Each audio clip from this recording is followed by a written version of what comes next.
Question number 13, दी गई राशि को 64 से विभाज्य प्रूव करना है जहां n कोई धन पूर्णांक है। ध्यान देंगे यहाँ पर 9 पावर कितनी है n प्लस 1। क्लियर? हम इसे ऐसे लिख सकते हैं 9 इंटू 9 की पावर n। समान आधार पे गुणा में घातों का योग हो जाता है, तो घातों को अलग अलग मल्टीप्लाई में भी लिखा जा सकता है। ये पावर 1 है, ये n है, एक ही बेस पे आएगी तो दोनों जुड़ जाएंगे। समझ में आ गया? क्लियर? अब हम केवल यहां पर क्या करते हैं, n पावर के लिए एक्सपेंशन कर देंगे। कितनी पावर के लिए? n पावर के लिए। तो n पावर के लिए एक्सपेंशन करेंगे तो इस स्टेप को यही रोक दो, इससे आगे बढ़ो। तो देखिए 9, इसको हम कैसे लिख देंगे, 1 + 8 होल पावर क्या हो जाएगी, n। क्लियर? समझ में आ गई यहां तक बात? अब द्विपद सूत्र लिखें आप। द्विपद सूत्र आपका क्या है, a के लिए 1 के लिए लिखते हैं सीधा 1 + b की होल पावर n। तब क्या होता है, 1 + nb + nc2 b का, ऐसी पावर बढ़ती जाएगी एट लास्ट b की पावर n। क्लियर? एम्प्लाइज आपके पास क्या चल रहा है, ये फैक्टर के इक्वल चल रही हो, 9 की पावर कितनी चल रही है, n + 1। क्लियर? इक्वल 9, ये एक्सपेंशन ओपन कर रहा हूं मैं, तो मुझे केवल b के स्थान पर क्या लगाना है, 8 लगा दो। 9 तो मैंने रोक दिया यहाँ पर। 1 + n तो है, 8 आएगा साथ में, 8 आएगा कि नहीं आएगा, तो n फिर आपका इनटू में कौन आएगा, 8n कह सकता हूं, प्लस nc2 फिर 8 का स्क्वायर होगा और बढ़ रही है। इसी प्रकार से पावर आपकी बढ़ती जाएगी, एट लास्ट क्या होगा, 8 की पावर n। ये बात समझ में आ गई इतनी? ठीक है। अब हमें जो चाहिए वो इधर ट्रांसफर कर लें, बाकी उधर छोड़ दें। तो इधर हमें चाहिए 9 की पावर n + 1। कितने n चाहिए, 8n। अपने पास यहां से क्या बन रहा है, ये देखिए, मल्टीप्लाई 9 का करूंगा तो 9 बनेगा। यहाँ पर 9 8 72, कितनी n बन जाएंगी, 72 n। मल्टीप्लाई साथ ही कर ले, 72 बन जाएंगे। 72 से आप कितना ले रहे हो यहाँ, 8, तो माइनस का 8n, तो उधर कितना रह जाएगा देख लेना। 9 भी इधर ले रहे हो आप, जरूरत है आपको, -9 उधर क्या रह गया, तब इसे ओपन करोगे तो 9 तो आ गया इधर। यहाँ पर 72n थी आपकी, 8 इधर आ गई है, कितनी रह गई है आपके पास, 64। कितनी रह गई है, 64n। क्लियर? बाकी स्टेप एज इट इज, बाकी आपने ट्रांसफर कर दिया है, उतना ही ट्रांसफर किया जितना आपको जरूरत है, बाकी उधर। तो 9 मल्टीप्लाई यहाँ पर करेगा तो क्या हो जाएगा, +9। आप सीधा 9 का मल्टीप्लाई इसके साथ लिख दें, ये लिख सकते हो, 9 इसके साथ मल्टीप्लाई लिखते हैं आप, क्या, nc2 8 प्लस, देखिए और लिख दो एक आध step, nc3 8³ plus up two plus 8 की पावर n। ये बात समझ में आगे जाता है, 9 की पावर n, तो आपके पास ये रही n + 1।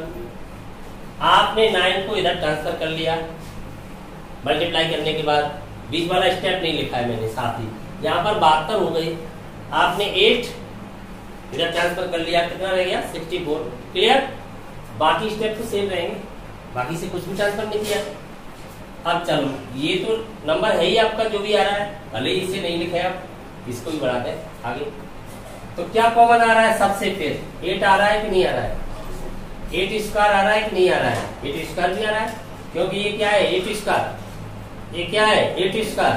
यहाँ पर भी क्या है, 8², यहाँ पर भी क्या है, 8²। 8³ है तो स्क्वायर तो वही होगा, बड़ी बात है, आगे तो बात बढ़ रही है। तो मैं पुनः क्या कॉमन ले रहा हूँ अब, 8², जिसका मतलब 64, तो 8² कॉमन ले रहा हूँ।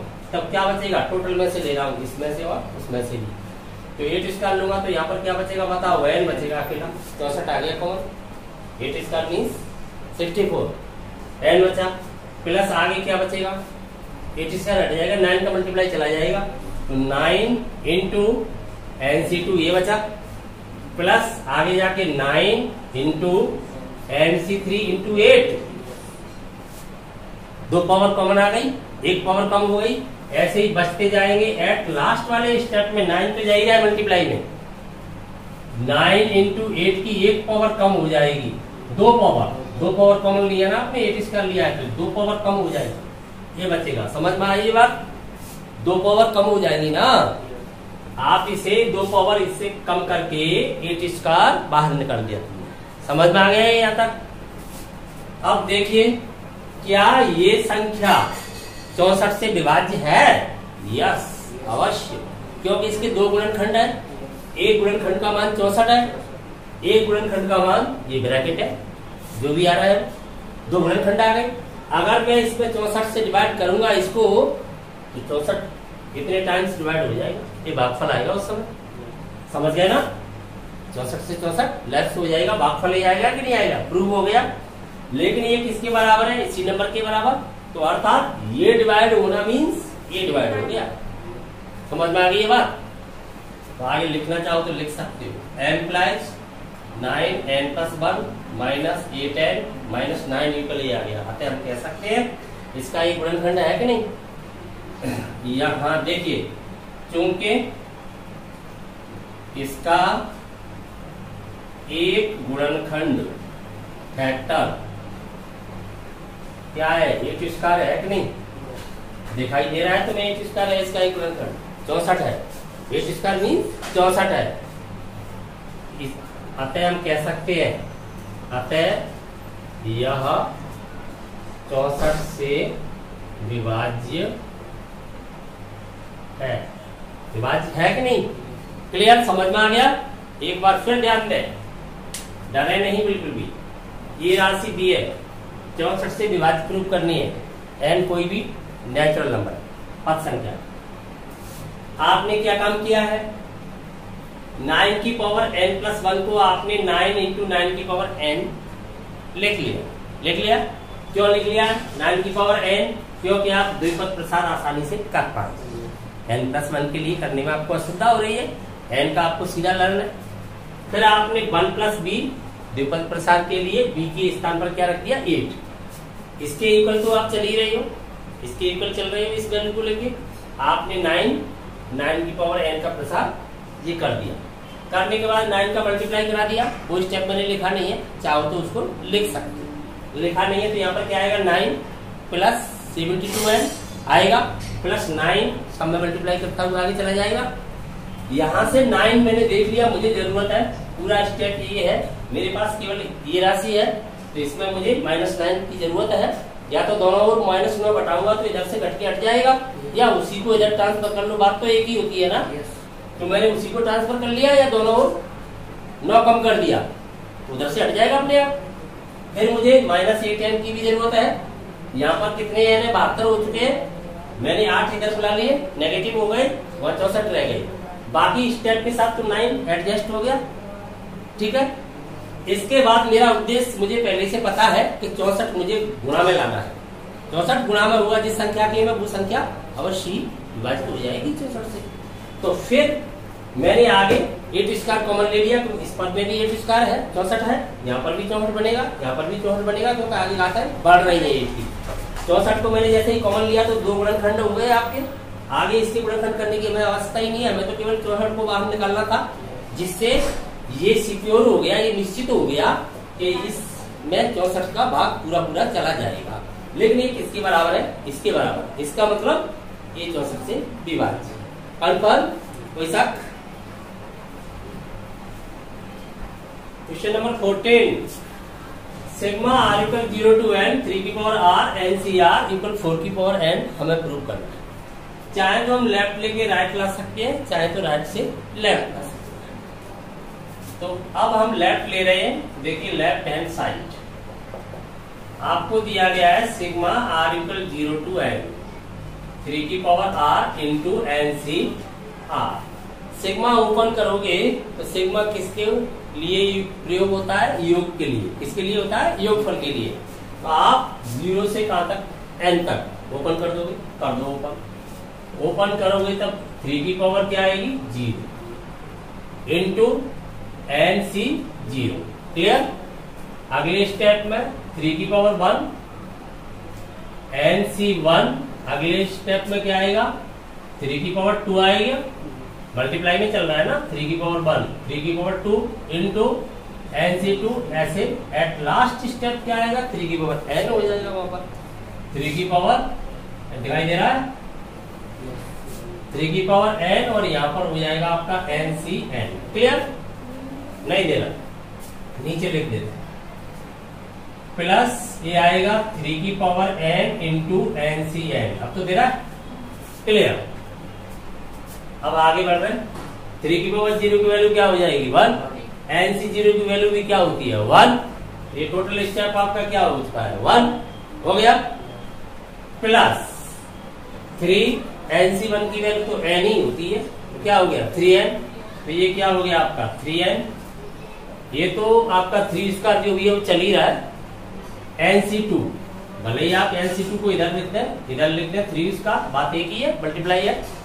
प्लस ऐसे ही आगे स्टेप चल रहे हैं। एट लास्ट क्या रह जाएगा? NCn की वैल्यू क्या हो जाएगी? 1। तो आपके पास केवल रह जाएगा 3 की पावर n। क्लियर? या कोई डाउट? नहीं है ना डाउट? नहीं है डाउट तो आप बताइए ये क्या है? क्या ये यही है? 1 प्लस 3 की whole power n। 1 plus b की होल पावर n का फॉर्मूला आप ओपन करोगे, b के स्थान पर 3 मानिए, तो आप क्या करोगे? 1 प्लस 3 की पावर 1 प्लस b की पावर द्विपद प्रसार करोगे। तो क्या यही प्रसार होगा? यही है ना। तो 1 और 3 कितना हो गया? 4। तो 4 की power n equal right hand side. काय से डिसीजन लिया आपने? द्विपद प्रसार से, द्विपद प्रमेय से। क्लियर? एक तरीका। दूसरा तरीका आप ऐसे भी कर सकते थे, ध्यान दें। अथवा आपने राइट हैंड साइड ले लिया, कोई एक करना, ठीक है? राइट हैंड साइड आपने ले लिया। राइट हैंड साइड की वैल्यू क्या है? 4 की पावर n। इसे आप क्या लिख सकते हो? 1 प्लस 3 की पावर n। क्यों होता है 4? 1 प्लस 3। अब आप द्विपद प्रसार ओपन कर दीजिए द्विपद प्रसार से। तो द्विपद प्रसार ओपन करोगे तो b के स्थान पर क्या लगाओगे? 3 लगाओगे। तो क्या आएगा? 1 प्लस 3n आएगा, या n ऐसे लिखना चाहते हो तो ऐसे लिख लो, b के स्थान पर 3 nb plus NC2 b square. b के स्थान पर क्या यूज कर रहे हो? 3 स्क्वायर प्लस ऐसे जाएगा एट लास्ट b की पावर n, b के स्थान पर 3। ये ओपन हो गया। आपको पता है संक्षिप्त में इसे क्या लिखते हो आप? सिग्मा। इसका संक्षिप्त रूप क्या है? बाइनोमियल एक्सटेंशन का sigma r equal 0 to n लिखते हो संक्षिप्त रूप, वही रूप लिखो। NCr फिर क्या लिखोगे? a की पावर n माइनस r। यही तो लिखोगे। a का मतलब क्या है यहाँ पर? 1। 1 की पावर कुछ भी लगाओगे तो वो तो फिनिश। फिर भी आपको ऐसा लग रहा है डर, तो मैं लिख सकता हूँ n माइनस r। a की जगह 1 है ना, तो 1 इंटू b की पावर r। b की स्थान पर क्या है? 3 की पावर r। तो equal sigma r equal 0 to n 3 की power r into NCr। Clear? तो हम चाहे तो राइट को लेकर के लेफ्ट ला सकते हैं, ये क्या आ गया? Left hand side. और चाहे तो लेफ्ट से राइट कर सकते हैं। समझ में आ गया दोनों प्रकार से? क्लियर?